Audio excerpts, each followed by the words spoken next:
this is Alasdair Coles again, and I'm at ECTRIMS with Bruno Stankoff. So, Bruno, you're an important person in the remyelination field, and you work in Paris? Yes, absolutely. I work in Paris, Sorbonne University, and Pitié-Salpêtrière Hospital, both in the neurology department and in a research institute on neuroscience. And you've really been leading the way in looking at the imaging of remyelination through PET and now MRI. Absolutely. We are interested in remyelination since a lot of years, in the mechanisms and in the imaging. And we have done, let's say, pioneer work to apply molecular imaging to quantify remyelination.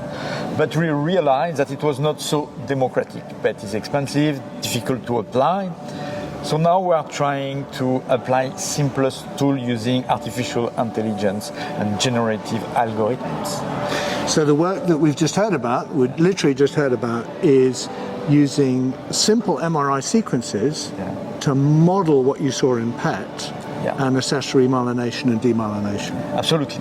We have trained data sets that contain only T1 and flare images, so the more classical imaging, to reproduce several more advanced myelin metrics, such as PET, but also quantitative T1 and magnetization transfer imaging.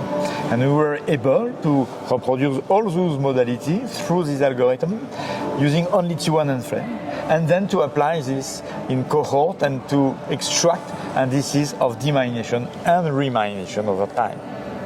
And one of the questions that your colleague was asked was, have you done this procedure in a treatment trial? And that comes to our collaboration because we have these scans from the very first trial we did of a remyelination therapy. So we are planning to swap our scans with you and see if you can extract the same sort of information.